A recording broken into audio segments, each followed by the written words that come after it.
হিমেলের বলা কথাগুলো মিথির সহ্য হলো না। এই মুহূর্তে দাঁড়িয়ে মিথির মনে হলো ওকে নিয়ে উপহাস করলো হিমেল ভাই। শুধু শুধু ওকে স্ত্রীর পরিচয় কেন দেওয়া হলো? ওর অবস্থা নিয়ে মজা করলো। মিথি বুঝে উঠল না। তবে নিজের প্রতি ঘৃণা হচ্ছে তার। নিজেকে সস্তা লাগছে খুব এই মুহূর্তে। এই যে সমাজে ওর ডিভোর্সি পরিচয়, এই পরিচয়টা নিয়েই কতজনের কত আহাজারি, কত দুঃখ, কত দয়া, কত সহানুভূতি। কিন্তু কেন এই সস্তা অনুভূতি তো ও চায়নি। এই যে হিমেলের ভাবি চাচি ওকে না বলে এমন একটা বৃষ্টির প্রসঙ্গ আনলো। মিঠি কি এতই সস্তা, এতটাই, যে কেউ বিয়ের প্রস্তাব নিয়ে এলে মিঠি হুড়মুড় করে বিয়ে করে নিবে? মিঠিকে কি ভেবেছে তারা? মিঠি ভেবে পায় না। তবে হিমেল তার একটু পরই আবার ভদ্র মহিলাকে গম্ভীর কণ্ঠে বলে উঠল, আপনাকে কি মনে হচ্ছে মিথ্যে বলছে আন্টি? একদমই নয়। আমার বন্ধুও ছিল। আমি এবং মিথি সত্যিই বিবাহিত। মিথি তাকালো। কি আত্মবিশ্বাসের সহিত মিথ্যে বলছে হিমেল ভাই। চোখ মুখ দেখে মনেই হচ্ছে না সে মিথ্যে বলছে বা মিথ্যে বলতে পারে। মিথ্যে বলার চেষ্টা করলো। কি বলে যাচ্ছে এটা? বাকিটুকু বলা হলো না মিথির। হিমেলি ওর পাশে এসে বসলো। একদম আপন আপন ভাব দেখিয়ে ভুরু বাঁকিয়ে বলে উঠলো, মিষ্টিকে রেখে এসেছিস কেন? বলেছিলাম না বাসা দেখার ঝামেলা আমি দেখে নিব। মিঠির আরেক দফা বিস্মিত হলো। আশ্চর্য, মিঠি যে এখানে ছিল হিমেল ভাই কিভাবে জানলো? কিভাবেই বা এলো? আর এসবই বা বকে যাচ্ছে কেন? এসব প্রশ্ন মাথায় ঘুরিয়ে সে মুখ টান টান করে চাইল। হিমেল তখন ভদ্রমহিলার ভাই এর ছেলের দিকে চাইল। ফের ভদ্রমহিলার দিকে চেয়ে বলল, ভাবি এখনো জানে না আমরা বিবাহিত, তাই আপনাকে জানায়নি আন্টি। ভদ্রমহিলার চোখ মুখ নিরাশ। স্পষ্টই বোঝা যাচ্ছে সে বিশ্বাস করতে চাইছেন না এই সত্যটুকু। বললেন, কিন্তু আমার সত্যিই ওকে পছন্দ হয়েছিল খুব। আমাদের সাফুর সাথে খুব মানাতো। আমি তো ওর ভাই ভাবির সাথেও কথা বলেছিলাম। শুধু ওর মতটুকু ফেললেই বিয়েটা সেরে নিতাম। সে জায়গায় দাঁড়িয়ে তোমার কথা কেন জানি বিশ্বাস করতে ইচ্ছা হচ্ছে না। মহিলা আবছর স্পষ্টই টের পাওয়া গেল। হিমেল হাসল। বিনিময়ে বোঝালো তার সত্যি বিয়ে হয়েছে। সে সত্যি সত্যি সত্য বলছে। হিমেলের ভেতরে ভেতরে একটা চিড়চিড়ে রাগ কাজ করছিল। কেন জানি না, ঠিক যেমনটা মিঠি মুহিবকে পছন্দ করে শুনে ভেবেছিল আজও হচ্ছে। অথচ প্রকাশই করলো না। যখন ভদ্রমহিলার বাসা থেকে মিথি, আয়মান এবং সে তিনজনই বেরিয়ে এলো, তখনও হিমেল গম্ভীর থাকলো।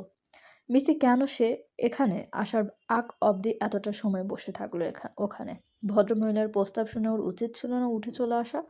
কোনোভাবে কি মিথি চাইছিল প্রস্তাবটা কিছুটা এগিয়ে যাক?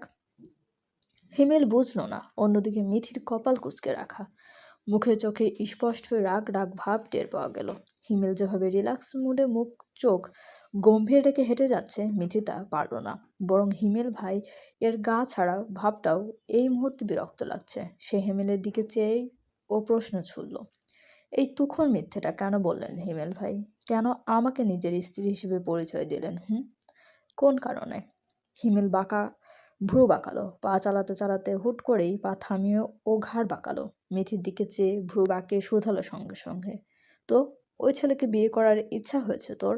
ওই আন্টির কথা মতো পিচ্চি মিথি ফুলের বাবা বানাতে চাস তুই ওই ছেলেকে? মিথি খুব মন চাইছে ওই ছেলের সাথে সংসার সাজাতে, রাইট? মিথির চাহনি আগের মতোই রইল।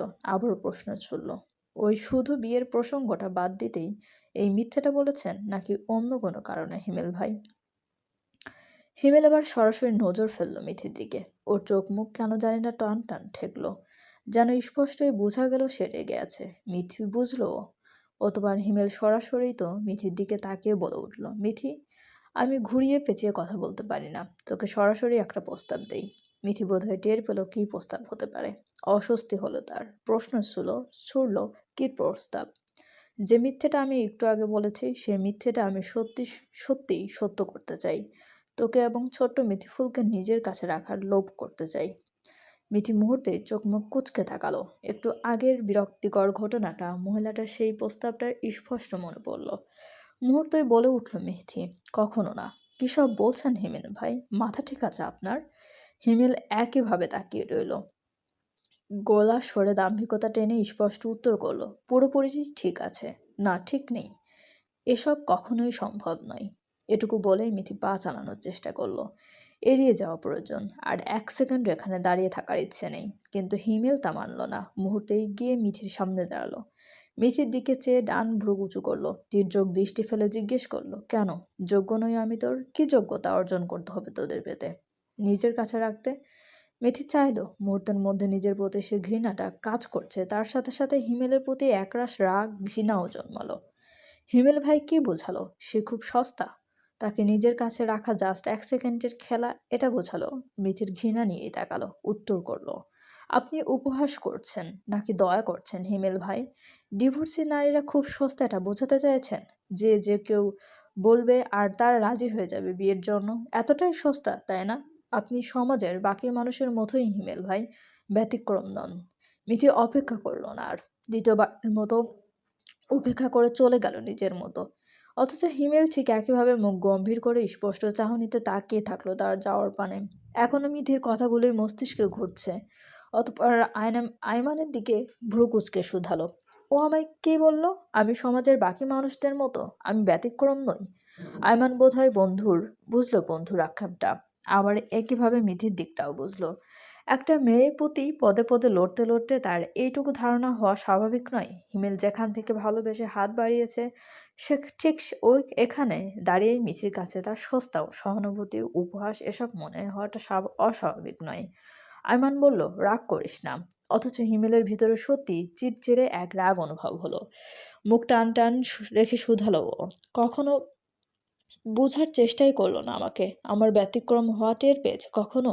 অথচ আমার দিকেও ঘৃণার নজরে চেয়ে কথা বলল আয়মান। ঘৃণার নজর চেয়ে উত্তর দিল, ওর সিচুয়েশনটা বুঝ হিমেল, ওর কাছেই এই পরিস্থিতিতে এমনই মনে হবে, স্বাভাবিক। কিন্তু তুই যে এই মিথ্যেটা বললি, এর জন্য ওর পরিস্থিতিটা আরো কঠিন হবে না তো? তোর ভাই এটা শুনলে কি করবে, ওর ধারণা আছে?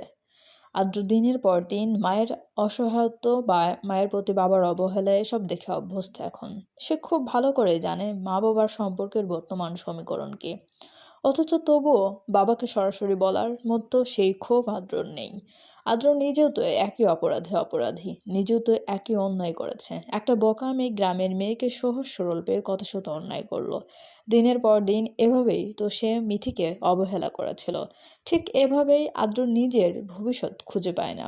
নিজের পরিবারের ভাগ্য নিস্পষ্ট টের পেয়েও বাবা মা কাউকেই কিছু প্রশ্ন না করতে পারার অনুভূতি আরো অসহনীয়। যেন গলা চেপে রেখেছে কেউ সর্বক্ষণ।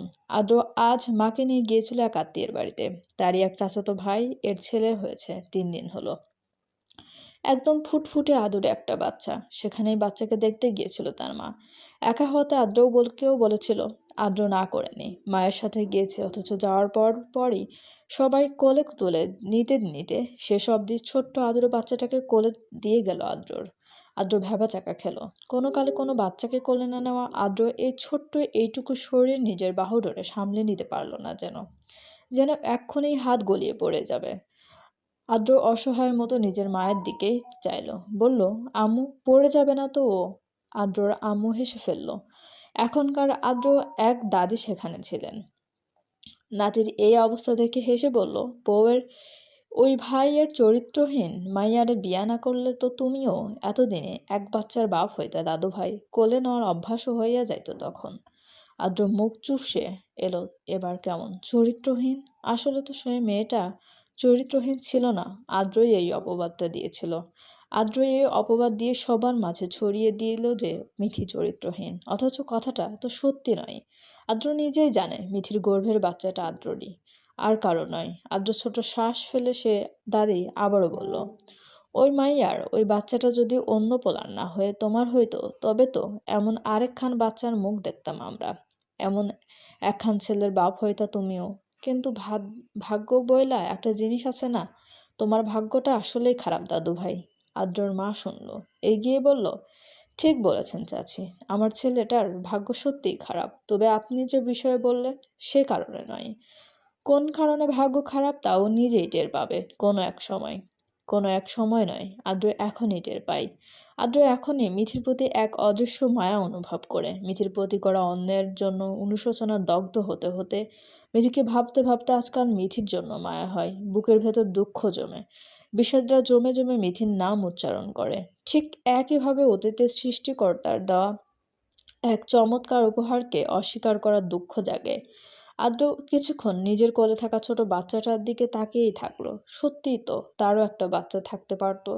তারও কোলে এমন একটা ফুটফুটে সন্তান থাকতে পারতো। কিন্তু কিন্তু তার পাশবিক অত্যাচারের কারণেই তো সে দুনিয়াতে আসলো না। এমন একটা আদরে মুখ, আদরে শরীর সে ছুঁতে পারল না। তো তারই অপকর্মের কারণে। সেই তো মেরে ফেলতে চেয়েছিল। সেই তো শেষ করে দিতে চেয়েছিল। আদ্রর বুক চিরে যেন দীর্ঘশ্বাস বেরিয়ে এলো এক মুহূর্তেই। আদ্ররা বাসায় এলো রাত ৮টায়। এরপর কিছুটা সময় এক চাপা অস্থিরতা নিয়ে বসে থেকেই মায়ের কাছে গিয়ে দেখলো মা তার ছোটবেলার একটা ছবিতে তাকিয়ে আছে। আদ্রকে দেখেই হেসে বলল, আদ্র, তোমার ছোটবেলার ছবিগুলো কি সুন্দর। তুমি জানো, ঠিক এই দিনটায় তুমি আধো আধো বলিতে আমায় মা ডেকেছিলে আদ্র। তোমার ছোটবেলায় আমি আর তোমার আব্বু এই দিনটাও সেলিব্রেট করতাম আদ্র। আদ্র শুনলো, অস্ফুট স্বরে বলল, আম্মু। হুম। আদ্র কিয়ৎক্ষণ চুপ থাকে, তারপর হুট করেই বলে উঠল, আমরা চলে যেতে পারি না? আদ্রর আম্মু ভ্রু কুচকায়, জিজ্ঞেস করে কোথায়? অন্য কোথাও। উনার বুঝতে অসুবিধা হলো না যে ছেলে কেন এ কথা বলল। তবু হেসে বলল, কেন যাব আদ্র? এটা তো আমার সংসার, আমার বাড়ি, আমার এত বছরের গড়ে তোলা সংসার রেখে আমি চলে যাব আদ্র? এ কথা তুমি কিভাবে বললে? এমনিই। আব্বুর সাথে কথা হয়েছে তোমার? কখন ফিরবে আম্মু? ফিরবে হয়তো শিগগিরই। তোমার কি আর কিছু বলার আছে আদ্র? আদ্র আর কিছু বলতে পারল না। উত্তর করল না। উত্তর করল না। আদ্রর মা ছেলে চুপচাপ থাকা দেখে অতঃপর ছোট শ্বাস ফেলে বলল, আদ্র। আদ্র উত্তর করল না, শুধু তাকালো। উনি ফের বললেন, আমার সংসারটা ছন্নছাড়া হয়ে গেল কেমন, তাই না? তুমি তাই তো বুঝালে অন্য কোথাও চলে যেতে বলে। অথচ অথচ আমি কল্পনা করেছিলাম কত সুন্দর একটা সংসার আদ্র। স্বামী, ছেলে, ছেলের বউ, নাতি, নাতনি, সবাইকে নিয়ে কত সুন্দর একটা সংসার হতো আমার আদ্র। আর যদি মিঠি থাকতো, ওই ফুটফুটে প্রাণটা আজ যদি আমাদের বাড়িতে থাকতো, আমি এত কিছুর মাঝেও হাসতাম আদ্র। সে ছোট্ট পুচকেটাকে কোলে কোলে রাখতাম সারাক্ষণ। আদ্র এবারে অস্ফুট গলায় বলল, হুম। জানো আদ্র, আমার না তোমার জন্য মাঝে মাঝে কষ্ট হয়।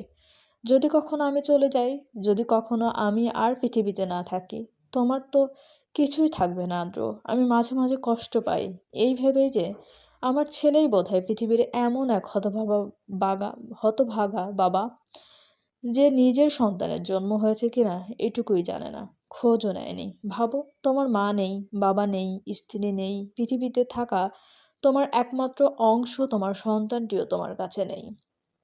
নিঃস্ব লাগবে না আদ্র? আমার নিজেরই তো ছেলের এমন দুর্দশা ভেবে কষ্ট হয়। দীর্ঘশ্বাসে দীর্ঘশ্বাসে চাপা পড়ে যায় গত রাত। তবু আমি চাই না যে তুমি সে ছোট্ট ছোট্ট হাত দুটো ছুঁয়ে দেখো, সেই ছোট্ট মিষ্টি মুখটা দেখতে পাও। চাই না। আদ্রকে অসহায় দেখালো।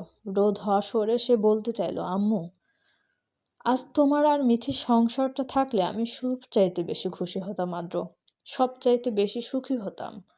ছোট্ট সেই ছোট্ট সুখটাও আমার বাড়ির আনাচে কানাচে হামাগুড়ি দিত এতদিনে আদ্র। অথচ সে এখন আমার বাড়িতে দূর, আমার কাছেও কখনো আসবে না। কি জানি।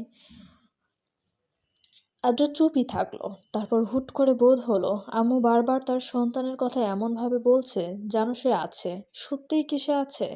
মিথি নিশ্চয় তার মতো নির্দয় নয়। মিথি নিশ্চয় তার মতো খারাপ মায়ের রোল প্লে করেনি। রোল হয়ে আসা সরে বলল, আম্মু, তুমি কি তাকে দেখেছ? সে আছে, তাই না? তুমি নয়তো বলতে না। আদ্রর মা উত্তর করল না, শুধু স্মিত হাসলো। অন্যদিকে আদ্র সে রাতটা ঘুমই হলো না। আজকাল প্রায়শই তার ঘুম হয় না। একটা চাপা অস্থিরতা, অনুশোচনা, অপরাধবোধ নিয়েই তার সকাল হয়। আদ্র এই অপরাধবোধ নিয়েই প্রতিবারের মতো বিড়বিড় করলো, আজও। মিথি, আমার কেন তখন তোর প্রতি মায়া হলো না? কেন তোর প্রতি আমার একটু সহানুভূতিও জাগলো না মিথি? আজ একইভাবে অন্ধকার রাত্রিকে ছটফট করতে করতে আফসোস করব বলে। আমি আমি তো নিজেই তোকে জীবন থেকে মুছে দিলাম মিথি। আমার বাচ্চাটাকেও আমি। এটুকু বলে আর বলা হলো না। গলা আটকে আসলো ওর। ঠিক পর মুহূর্তেই আবার বহু কষ্টে শুধালো, সে কি আছে মিথি? আম্মু কেন বুঝালো, আশা দিল যে সে আছে। সে সত্যিই আছে তো, নাকি নেই মিথি? আচ্ছা, সে কেমন দেখতে হয়েছে মিথি? আমার মতো নাকি তোর মতো মিথি? সে কি ভাইয়ার বাবুর মতোই হাত গলিয়ে পড়ে যাবে এমন? সে কি কখনো জানবে না তার বাবা এই অধমাদ্র চলবে? গল্পটি আপনাদের কেমন লাগছে অবশ্যই কমেন্ট করে জানাতে ভুলবেন না এবং চ্যানেলটি সাবস্ক্রাইব করে আমাদের সঙ্গে থাকুন। ধন্যবাদ।